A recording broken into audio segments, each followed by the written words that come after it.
নমস্কার, আমি ডায়েটিশিয়ান শ্রেয়া চক্রবর্তী। পেটের সমস্যা নিয়ে মানুষ খুব ব্যস্ত হয়ে ওঠে।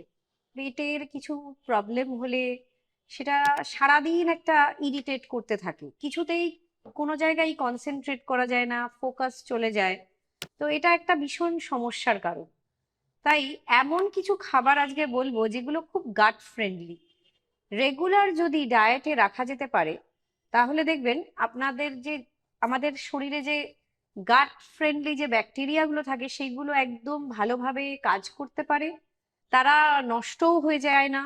তো সেই কারণে এই সব খাবারগুলো রেগুলার যদি একটু রাখা যেতে পারে, তাহলে কিন্তু অনেকটাই সমস্যার সমাধান হয়ে যায়।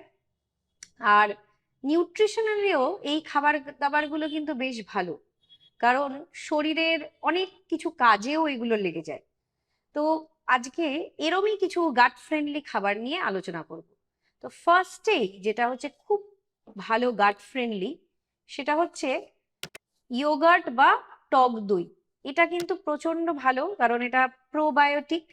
যে কোনো পেটের সমস্যাতেও এটা যদি খাওয়া হয়, তাহলেও কিন্তু অনেকটাই, যেটা হচ্ছে পাতলা পটি বা এই জিনিসগুলোও কিন্তু অনেকটা আটকে যায় এই ইয়োগার্ট যদি রেগুলার খাওয়া যায় বা এই সময়ও খাওয়া যায়। এবার অনেকেই প্রশ্ন করবেন যে এটার মধ্যে তো ল্যাকটোজ একটু হলেও থাকে। সেটা থাকে, যারা ল্যাকটোজ ইনটলারেন্ট, অনেক ক্ষেত্রেই দেখা গেছে তারা হয়তো ডিরেক্ট মিল্ক বা ছানা এইগুলো খেতে পারেন না, কিন্তু অনেক ক্ষেত্রেই তারা এই ইয়োগার্ট বা কার্ড কিন্তু তাদের সুটেবল হয়ে যায়।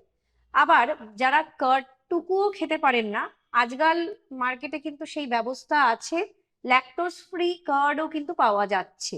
তো সেই জন্য সেটাও আপনারা ডায়েটে ইনক্লুড করতে পারেন সেভাবে।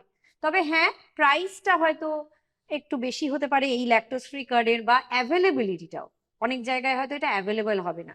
তো সেক্ষেত্রে আমি ডেফিনেটলি আর একটা অন্য খাবার বলবো যেটা হয়তো আপনাদের কাজে লেগে যাবে। আর একটা যেটা বলবো, যে এই যে যখন এই কার্ড বা ইয়োগার্ট আপনারা মার্কেট থেকে কিনছেন, আজকাল এই জিনিসগুলোকে মার্কেটিং এর জন্য অনেক ক্ষেত্রেই করে তোলা হচ্ছে, এর মধ্যে চিনি দিয়ে, ফ্রুট ফ্লেভার দিয়ে এইগুলোকে মার্কেটে সেল করা হচ্ছে।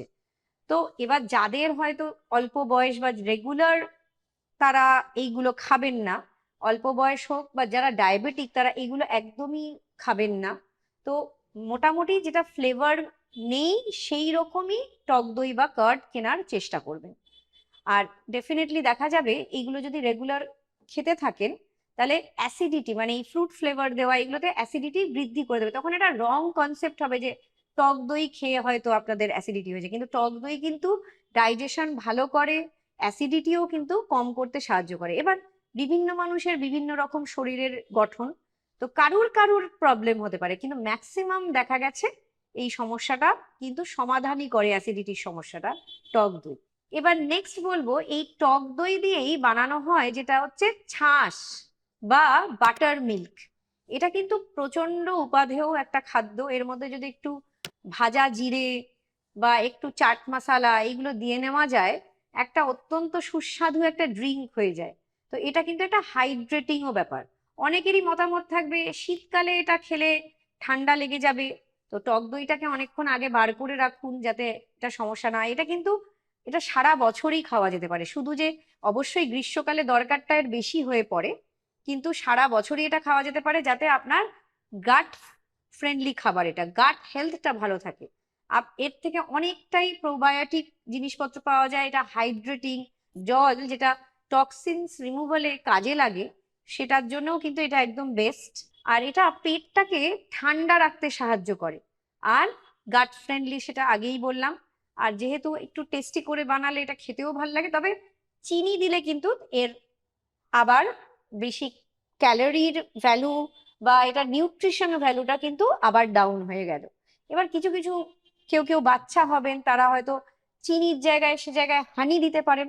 তো সেইভাবে যদি টেস্টি করে খাওয়া যেতে পারে সেটা করা যেতে পারে। তবে হানিও নয়, জ্যাগারি নয়, চিনি ছাড়াই ছাঁচটা খাওয়াটা হচ্ছে বেস্ট। এবার অনেকেই আজকাল কিন্তু সাউথ ইন্ডিয়ান ফুডের দিকে ঝুঁকে পড়ছে। এই সাউথ ইন্ডিয়ান ফুড কিন্তু ন্যাচারালি ফার্মেন্টেড হয়। আগের রাত্রি চাল ডাল ভিজিয়ে রেখে এটা কিন্তু ফার্মেন্টেড করে যেহেতু করা হয়, ইডলি বা ধোসা বানিয়ে যদি খাওয়া যায়, এর মধ্যে এক তো তেল নেই, আর এই ফার্মেন্টেশনের জন্য এরা কিন্তু গাট ফ্রেন্ডলি হয়ে উঠছে।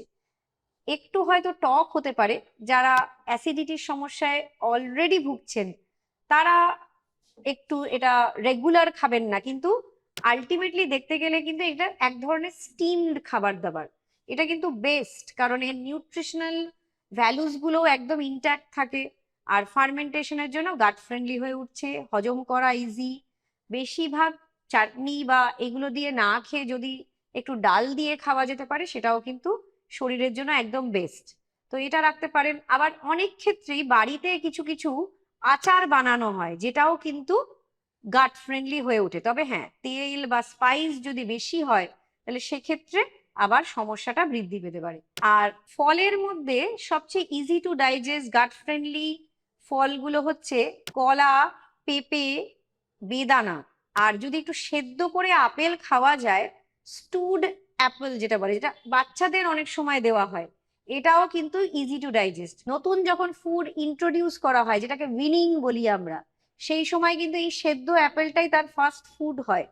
কারণ তাতে বাচ্চা একটা সলিড ফুডও পাচ্ছে, কিন্তু তার সাথে সাথে ইজি টু ডাইজেস্টও। অ্যাপেল এক তো সে কামড়ে খেতে পারবে না, প্লাস এটা এমন ভাবে সেদ্ধ করে দেওয়া হয় যাতে এর নিউট্রিশনাল ভ্যালুগুলোও ঠিকঠাক থাকে, আবার এটা খেয়ে একটা বাচ্চা নতুন স্বাদ পায়। তাহলে বুঝতে পারছেন, একটা সেদ্ধ অ্যাপেল বা স্টুড অ্যাপেল কিন্তু খুবই উপকারী আমাদের গাট ফ্রেন্ডলি ডায়েটের জন্য। তাই বড়রাও এটা কিন্তু ইজিলি খেতে পারেন। এরপরে অবশ্যই বলবো আরো কিছু হাইড্রেটিং খাবার দাবার, হাইড্রেশন যেটা মেনটেন করে বডি, ডাবের জল, লেমন ওয়াটার, অথবা স্যুপ যদি রেগুলার খাওয়া যায়। এইটা তো একদম আইডিয়াল টাইম স্যুপ খাওয়ার জন্য। তাই বিভিন্ন সবজি দিয়ে, চিকেন দিয়ে আপনারা স্যুপ বানিয়ে খেতে পারেন, যেটা কিন্তু আলটিমেটলি আপনাদের পেটের স্বাস্থ্যের জন্য খুব ভালো। ইভেন যারা অলরেডি ইনডাইজেশনে ভুগছেন, তারা যদি একটু স্যুপ খেতে পারেন, তাহলে ওয়াটারও গেল, শরীরের টক্সিনস রিমুভ করলো, অ্যাসিড রিফ্লাক্স হলো না। কারণ স্যুপের মধ্যে সাধারণত কোনো স্পাইসেস সেভাবে থাকে না। তো আপনারা রেগুলার এটা রাখুন, দেখবেন যে শরীর, স্বাস্থ্য, মন সবই ভালো থাকছে। এরপরে বলবো কিছু কিছু খাবার আছে যেগুলো হাই ফাইবার। অনেক সময় পেটের যাদের সমস্যায় ভুগছেন তাদের এগুলো খেতে একটু নিষেধ করা হয়, কিন্তু এগুলো, যেগুলো হাই ফাইবার খাবারও আবার শরীরের জন্য কিন্তু খুব উপকারী, পেটটাকে ভরিয়ে রাখতে সাহায্য করে, অনেকটা এনার্জি দেয়। তো সেজন্য এই খাবারগুলো সাধারণত অতটা সমস্যা করে না। যেরকম হচ্ছে চিয়া সিডের জল। চিয়া সিড কিন্তু খুব হাই ফাইবার, কিন্তু আবার সফটও, ইজিলি হজম হয়ে যায়। কিন্তু অবশ্যই জলে ভেজানোটা আগের রাত্রির থেকে খুবই ইম্পর্টেন্ট। মানে অন্তত মিনিমাম 1 ঘন্টা কিন্তু সোকিং মাস্ট চিয়া সিডের। এছাড়া হচ্ছে চিড়ে, হাই ফাইবার কিন্তু ইজিলি ডাইজেস্টেবল। আর ওটস, এটাও কিন্তু হাই ফাইবার, ইজিলি ডাইজেস্টেবল, আর সুস্বাদু ভাবে বানানো যেতে পারে। তো সেইভাবে খেলে কিন্তু আলটিমেটলি দেখবেন আপনার গাট ফ্রেন্ডলি এইগুলো খাবার, আর আপনার পেটের স্বাস্থ্যটাও ভালো থাকছে। আর কিছু কিছু হেলদি ফ্যাট বলবো, যেগুলোও কিন্তু গাট ফ্রেন্ডলি, যেটা হচ্ছে ঘি, অলিভ অয়েল, আর অ্যাভোকাডো। অ্যাভোকাডো হয়তো অনেকেই টেস্ট করেননি, কিন্তু এগুলা ফলের মধ্যে কিন্তু একটা গুড ফ্যাট সমৃদ্ধ একটা ফল। একটু প্রাইস হাই হতে পারে, তো যারা এটাকে ইকোনমিক্যালি যারা কিনতে পারবেন তারা অবশ্যই এটাকে ডায়েটে ইনক্লুড করুন। তবে যারা মনে ভাবছেন যে আমরা তো অ্যাভোকাডো অ্যাফোর্ড করতে পারবো না, তারা, আপনারা অবশ্যই হালকা ঘি ডায়েটে রাখতে পারেন। কিন্তু তাই বলে এই নয় যে প্রত্যেকটা রান্না অনেকটা আপনারা ঘি দিয়ে দিয়ে রান্না করছেন। মিনিমাম 1 to 2 টেবিল স্পুন সারাদিনে একজন নর্মাল পার্সন ঘি রাখতেই পারেন। আর অলিভ অয়েলও যারা অ্যাভয়েড করতে পারছেন তারা অবশ্যই ডায়েটে ইনক্লুড করতে পারেন। তবে অলিভ অয়েল দিয়েই যে সব রান্না, খুব ডিপ ফ্রাইড জিনিস অলিভ অয়েল দিয়ে করলে কিন্তু তার মান সেভাবে পাওয়া যাবে না। তো সেই জন্য যে কোনো হালকা স্যালাড বা কিছু অলিভ অয়েল যদি সমৃদ্ধ রান্না করতে পারেন, দেখবেন এটা গুড ফ্যাট, আর স্বাস্থ্যের জন্যও ভালো, এনার্জি দেবে। আর পেটের স্বাস্থ্যের জন্য অবশ্যই অলিভ অয়েল খুবই উপকারী। এবার সবসময় ডায়েটিশিয়ানরা বলে থাকেন স্পাইসেস খাবেন না, মশলাদার খাবার খাওয়া যাবে না, কিন্তু মশলার মধ্যেও অনেক উপকারিতা থাকে। মশলাদার খাবার বলতে অতিরঞ্জিত করা, অতি মানে তেল দেওয়া, অতি মানে সব সব মশলা ইউজ করে যে রান্নাগুলো করা হয় সেইগুলো স্বাস্থ্যের জন্য ক্ষতিকারক, বা যেগুলো ডিপ ফ্রাই করা হচ্ছে সেইগুলো ক্ষতিকারক। কিন্তু কিছু কিছু মশলা আছে দেখা গেছে সেগুলো কিন্তু ডাইজেশন ফ্রেন্ডলি, গাট ফ্রেন্ডলি, অনেকের অ্যাসিড সমস্যা যেগুলো আছে সেগুলো কমাতে সাহায্য করে। তো সেই জন্য সেগুলো হচ্ছে হিং, জিরে, হলুদ, জিঞ্জার, জোয়ান। জিঞ্জার মানে হচ্ছে আদা। এগুলো কিন্তু রেগুলার আপনারা ডায়েটে রাখতে পারেন।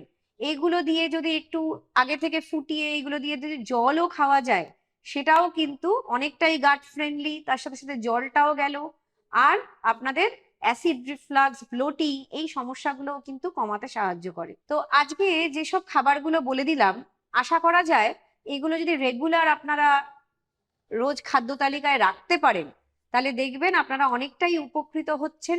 আর দেখবেন আপনাদের যারা বিশেষভাবে পেটের সমস্যায় ভোগেন, তারা দেখবেন অনেকটাই আপনারা ভালো থাকছেন।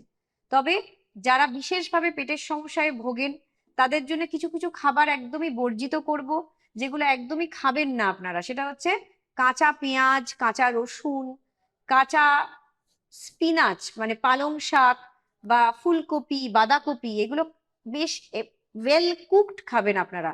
বা ছোলা, ঘুগনি মটর ওয়েল কুকড র, এগুলো খেলে কিন্তু আপনাদের সমস্যা হতে পারে। আর অবশ্যই বাইরের খাবার, চিপস, চানাচুর, কোল্ড ড্রিঙ্কস, বেশি মিষ্টি খাবারও কিন্তু অনেক সময় অ্যাসিড রিফ্লাক্স করতে পারে। তো এগুলো থেকে একটু দূরে থাকবেন। আর মাঝে মধ্যে খেলে আশা করা যায় কোনো সমস্যা হবে না। আর পরিমাণটা কিন্তু মাথায় রাখতেই হবে, বেশি পরিমাণে খেলে কিন্তু অবশ্যই ব্লোটিং, অ্যাসিডিটি, ইনডাইজেশনের সমস্যা হবে। যেগুলো ভালো খাবারও বললাম সেগুলোও যদি বেশি পরিমাণে খান তাতেও কিন্তু সমস্যা হবে। তখন আপনারা বলবেন যে না, এই খাবারগুলো খেলে আমার সমস্যা হচ্ছে। তো পরিমাণ যদি আপনারা অল্প রাখতে পারেন, ভালো খাবারেরও গুড এফেক্টস গুলো আপনারা ভালোভাবে পেতে পারবেন। ভালো থাকবেন, সুস্থ থাকবেন, নমস্কার।